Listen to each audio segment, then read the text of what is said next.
뭐라고? 김씨 할머니가 갑자기 쓰러졌다고. 어제 만났을 때만 해도 팔팔했는데. 갑자기 무슨 일이래? 제 주변에는 70대 중반까지만 해도 건강하게 지내시던 친구들이 많았는데 75세를 넘기고 나서 한 분, 두 분 떠나가는 모습을 보며 안타까웠습니다. 저는 운 좋게도 지금까지 건강하게 지내고 있는데 저만의 특별한 7가지 비결이 있습니다. 안녕하세요. 저는 올해 86세 현직의사 김영호라고 합니다. 오늘은 75세 이후에도 건강하게 오래 살고 싶다면 반드시 관리해야 할 7가지에 대해 알려드리겠습니다. 나이가 들면서 몸의 변화는 피할 수 없지만 올바른 관리만 한다면 건강하고 활기찬 노후를 보낼 수 있습니다. 시작하기 전에 이 영상을 끝까지 보시면 정말 중요한 정보들을 얻을 수 있으니까요. 구독과 좋아요 눌러주시면 더 많은 알찬 정보를 받아보실 수 있습니다. 그럼 본격적으로 시작하겠습니다. 많은 분들이 70대 중반을 넘어서면서 갑자기 건강이 악화되는 경우가 있습니다. 왜 그럴까요? 그 이유는 바로 우리가 미처 신경 쓰지 못했던 작은 습관들 때문일 수 있습니다. 75세 이후 건강하게 오래 살기 위해 피해야 할 7가지 습관에 대해 알아보겠습니다. 이 7가지만 주의해도 여러분의 노후 생활이 더욱 건강하고 행복해질 수 있습니다. 특히 70대에 접어드신 분들이라면 꼭 알아두셔야 할 내용입니다. 첫 번째로 움직임의 부재입니다. 나이가 들면서 자연스럽게 활동량이 줄어들게 됩니다. 관절이 아프고 근력이 약해지면서 움직이는 것 자체가 부담스러워지죠. 하지만 바로 이 움직임의 부재가 건강 악화의 주요 원인입니다. 저는 20대 때부터 매일 아침 걷는 습관을 들였습니다. 처음에는 건강을 위해서라기보다는 출근길이 멀어서 어쩔 수 없이 걸었던 것이 습관이 되었죠. 지금도 매일 아침 30분씩 동네 한 바퀴를 돌고 있습니다. 비가 오나 눈이 오나 조금 몸이 불편해도 그 습관만큼은 지키려고 노력합니다. 75세 이후에도 꾸준한 움직임을 유지하는 것이 얼마나 중요한지 보여주는 좋은 예입니다. 연구에 따르면 하루 30분 이상 걷기만 해도 심혈관 질환의 위험을 20% 이상 줄일 수 있다고 합니다. 두 번째 원인은 사회적 고립입니다. 나이가 들면서 자연스럽게 사회적 관계가 줄어들게 됩니다. 은퇴로 인해 직장 동료들과의 만남이 끊기고 친구들이 하나둘 세상을 떠나면서 혼자 있는 시간이 많아지죠. 제 경우에는 40년 넘게 다니던 바둑 모임이 있었습니다. 처음에는 10명이 넘었는데 지금은 저를 포함해 3명만 남았어요. 그래도 일주일에 2번 꼭 만나서 바둑을 두고 있습니다. 그 시간이 제게는 정말 소중합니다. 사람은 역시 혼자 있으면 안 되는 것 같아요. 실제로 연구에 따르면 사회적 고립은 흡연이나 비만보다 더 심각한 건강 위험 요인이라고 합니다. 정기적인 사회 활동에 참여하는 노인들은 그렇지 않은 노인들보다 인지 기능 저하와 치매 발병 위험이 30% 이상 낮다고 해요. 세 번째 이유는 영양 불균형입니다. 나이가 들면서 미각이 둔해지고 식욕도 감소합니다. 또한 혼자 사는 노인들은 간단하게 식사를 해결하려는 경향이 있어 영양 불균형이 생기기 쉽습니다. 젊었을 때는 별로 신경 쓰지 않았는데 70대 들어서면서 식사에 더 신경을 쓰게 되었어요. 특히 단백질 섭취가 중요하다는 것을 알게 되었습니다. 매일 아침 삶은 계란 1개와 두부를 꼭 먹고 일주일에 2~3번은 생선을 먹으려고 합니다. 또한 계절 야채와 과일도 빼먹지 않고요. 75세 이후에는 단백질 섭취가 특히 중요합니다. 근육량이 자연스럽게 감소하는 시기이기 때문에 충분한 단백질 섭취를 통해 근감소증을 예방해야 합니다. 또한 비타민 D와 칼슘도 뼈 건강을 위해 꼭 필요한 영양소입니다. 네 번째 이유는 수분 부족입니다. 노년기에는 갈증을 느끼는 감각이 둔해져 충분한 물을 마시지 않는 경우가 많습니다. 이로 인해 탈수 상태가 되기 쉽고 이는 다양한 건강 문제로 이어질 수 있습니다. 제 비결 중 하나는 항상 물통을 가지고 다니는 것입니다. 젊었을 때부터의 습관인데 30분마다 한 모금씩 물을 마시려고 노력합니다. 처음에는 의식적으로 노력했지만 지금은 자연스러운 습관이 되었어요. 그래서인지 제 신장 기능이 또래보다 훨씬 좋습니다. 적절한 수분 섭취는 신장 기능 유지, 변비 예방, 인지 기능 개선 등 다양한 건강상 이점이 있습니다. 75세 이상 노인은 하루에 최소 1.5리터의 물을 마시는 것이 좋습니다. 다섯 번째 이유는 수면 부족과 불규칙한 수면 패턴입니다. 나이가 들면서 수면의 질이 저하되고 수면 시간도 줄어드는 경향이 있습니다. 하지만 충분한 수면은 건강 유지에 필수적입니다. 저는 평생 일찍 자고 일찍 일어나는 습관을 가지고 있었습니다. 밤 9시면 잠자리에 들고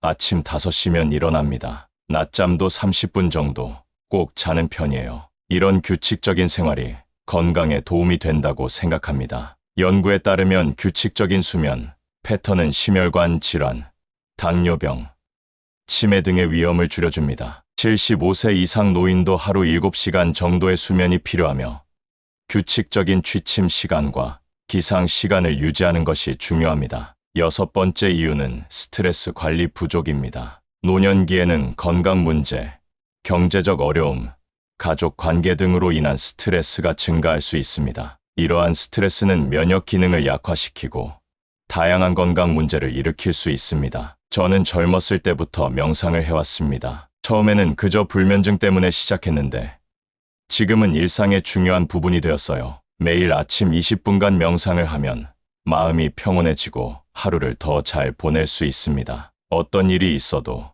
이 시간만큼은 꼭 지키려고 합니다. 스트레스 관리를 위한 명상, 요가, 심호흡 등의 활동은 노년기 건강에 큰 도움이 됩니다. 연구에 따르면 이러한 활동은 염증 수치를 낮추고 면역 기능을 강화하는 데 도움이 됩니다. 또한 우울증과 불안 증상을 완화하는 효과도 있습니다. 마지막 일곱 번째 이유는 정기적인 건강 검진 부재입니다. 많은 노인들이 증상이 심각해질 때까지 병원에 가지 않는 경향이 있습니다. 그러나 조기 발견과 조기 치료는 많은 질병의 예후를 크게 개선할 수 있습니다. 저는 6개월마다 한 번씩 정기 검진을 받고 있습니다. 젊었을 때는 건강에 자신이 있어 검진을 잘 받지 않았는데 65세 이후로는 정기적으로 검진을 받고 있어요. 덕분에 전립선 문제를 조기에 발견하여 간단한 치료로 해결할 수 있었습니다. 75세 이상에서는 특히 고혈압, 당뇨병, 골다공증,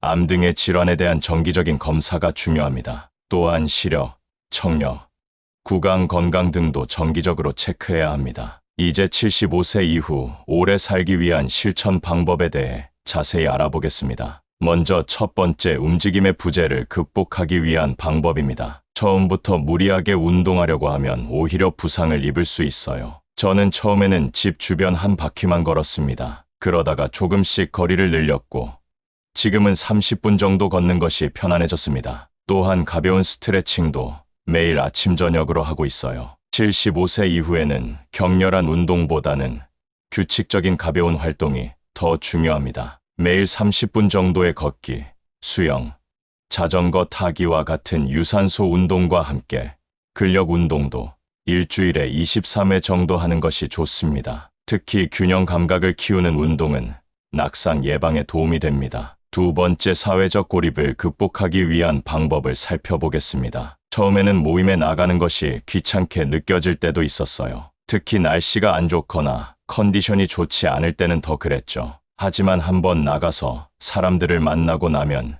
기분이 훨씬 나아지는 것을 느꼈습니다. 그래서 지금은 약속이 있으면 어떻게든 지키려고 노력합니다. 75세 이후에도 사회적 관계를 유지하는 것이 매우 중요합니다. 가족과의 정기적인 연락뿐만 아니라 동네 노인정, 종교 활동, 취미 모임 등에 참여하는 것도 좋은 방법입니다. 최근에는 온라인 커뮤니티를 통해 같은 관심사를 가진 사람들과 소통하는 노인들도 늘고 있습니다. 세 번째, 영양 불균형을 극복하기 위한 방법에 대해 알아보겠습니다. 저는 나이가 들면서 입맛이 많이 변했습니다. 예전에는 좋아하던 음식들이 이제는 맛이 없게 느껴지기도 하고 소화도 잘 안 되더군요. 그래서 식사 계획을 새롭게 세워봤어요. 아침에는 소화가 잘 되는 죽이나 두부, 계란 같은 단백질 음식을 먹고 점심에는 채소와 생선 위주로, 저녁에는 가볍게 먹으려고 합니다. 75세 이후에는 식사의 질이 더욱 중요해집니다. 고단백 식품, 신선한 과일과 채소, 통곡물, 건강한 지방이 풍부한 식단이 좋습니다. 특히 오메가3 지방산이 풍부한 생선을 일주일에 2번 이상 섭취하는 것이 인지 기능 유지에 도움이 됩니다. 식사량이 줄어드는 만큼 영양 밀도가 높은 음식을 선택하는 것이 중요합니다. 또한 소화를 돕기 위해 천천히 꼭꼭 씹어 먹고 하루에 45회로 나누어 소량씩 먹는 것도 좋은 방법입니다. 네 번째, 수분 부족을 극복하기 위한 방법입니다. 물 마시는 것을 잊지 않기 위해 저는 특별한 방법을 사용합니다. 집 곳곳에 물병을 두어 자주 눈에 띄게 하고 매 시간마다 알람을 맞춰 물을 마시는 습관을 들였어요. 또한 수분이 많은 과일과 채소도 많이 섭취하려고 합니다. 수박, 오이, 토마토 같은 음식이 좋더군요. 75세 이후에는 갈증을 느끼는 감각이 둔해지기 때문에 목마름을 느끼지 않더라도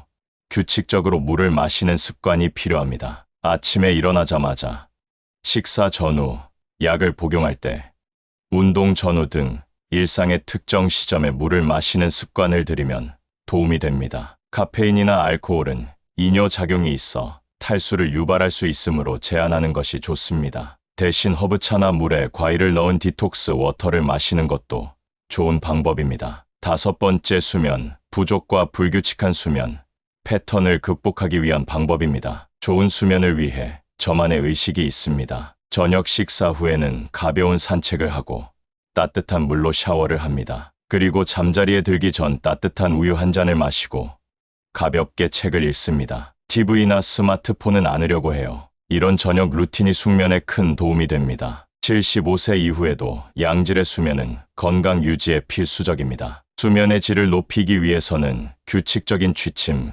시간과 기상 시간을 유지하는 것이 중요합니다. 또한 침실 환경도 중요한데 조용하고 어둡고 적절한 온도 18도씨에서 20도씨를 유지하는 것이 좋습니다. 낮에 30분 이내의 짧은 낮잠은 허용되지만 오후 3시 이후의 낮잠은 밤 수면에 방해가 될 수 있으므로 피하는 것이 좋습니다. 잠들기 전 카페인, 알코올, 니코틴 섭취를 피하고 가벼운 스트레칭이나 명상은 수면의 질을 높이는 데 도움이 됩니다. 여섯 번째, 스트레스 관리 부족을 극복하기 위한 방법입니다. 저는 스트레스를 받을 때마다 제 감정을 일기에 쓰곤 합니다. 50년 넘게 일기를 써왔는데 이것이 제 마음을 정리하는 데 큰 도움이 되었어요. 또한 스트레스를 받으면 바로 행동으로 옮기지 않고 하루 정도 시간을 두고 생각해보는 습관이 있습니다. 대부분의 문제는 시간이 지나면 해결책이 보이더군요. 75세 이후에는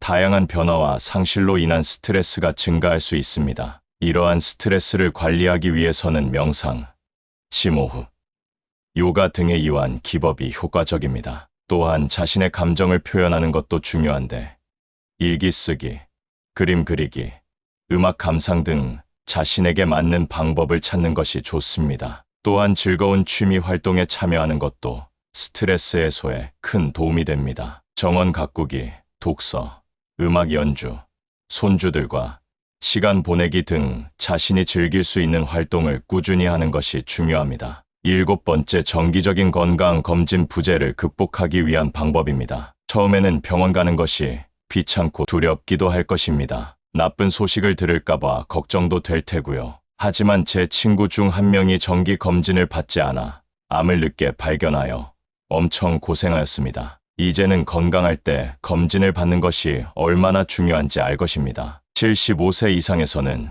최소한 6개월에 한 번씩 정기 검진을 받는 것이 좋습니다. 혈압, 혈당, 콜레스테롤 수치 등 기본적인 검사와 함께 나이에 맞는 암 검진도 정기적으로 받아야 합니다. 또한 자신이 복용하는 모든 약물의 목록을 의사와 공유하고 약물 간의 상호작용이나 부작용에 대해 상담하는 것도 중요합니다. 증상이 없더라도 시력, 청력, 구강 건강 등을 정기적으로 체크하는 것도 필요합니다. 특히 치과 검진은 6개월에 한 번씩 받는 것이 좋습니다. 지금까지 75세 이후 오래 살지 못하는 7가지 이유와 그것을 극복하기 위한 방법에 대해 알아보았습니다. 저는 86세라는 나이가 무색하게 아직도 하루하루가 즐겁고 행복합니다. 물론 젊었을 때보다 몸이 불편한 점도 있지만 그것은 자연스러운 현상이라고 생각합니다. 중요한 것은 자신의 몸과 마음에 꾸준히 관심을 갖고 사랑을 주는 것이라고 생각해요. 나이는 숫자에 불과합니다. 우리 모두 건강하고 행복한 노후를 보내시길 바랍니다. 나이가 들어도 건강하고 활기찬 삶을 살 수 있습니다.